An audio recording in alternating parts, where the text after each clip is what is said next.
السلام عليكم ورحمة الله وبركاته نحمده ونصلي على رسوله الكريم أما بعد أعوذ بالله من الشيطان الرجيم بسم الله الرحمن الرحيم يا أيها الذين آمنوا لا تدخلوا بيوتا غير بيوتكم حتى تستأنسوا وتسلموا على أهلها উপস্থিত আজকের সম্মানিত সবার সভাপতি সাহেব ও বিচারক মণ্ডলী, আজকে আমি যে বিষয়টি নিয়ে আপনাদের সামনে উপস্থিত হয়েছি সেটা হচ্ছে আদব।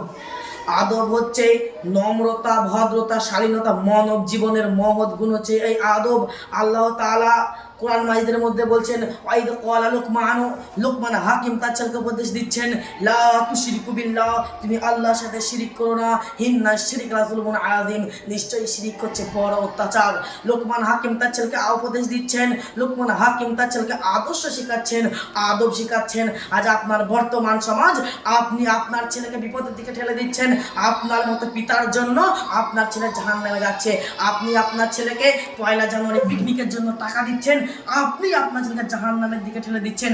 আদব শেখাচ্ছেন না। আমাদেরকে লোকমান হাকিমের মতো আদব শেখাতে হবে, যেরকম লোকমান হাকিম তার ছেলেকে উপদেশ দিতেন, লা তুশরিকু বিল্লাহ, তুমি আল্লাহর সাথে শিরিক করো না। তাহলে ভাবুন যে আদব, এই আদব কত মায়া মমতার জিনিস। এই আদব আমাদেরকে শিখতে হবে। তাই অবশ্যই আল্লাহর কাছে দোয়া করি, আল্লাহ আমরা যেন ওই লোকমান হাকিমের মতো আমাদের নিজ সন্তানদের আমরা আদব শেখাতে পারি। আসসালামু আলাইকুম ওয়া রাহমাতুল্লাহি ওয়া বারাকাতুহু।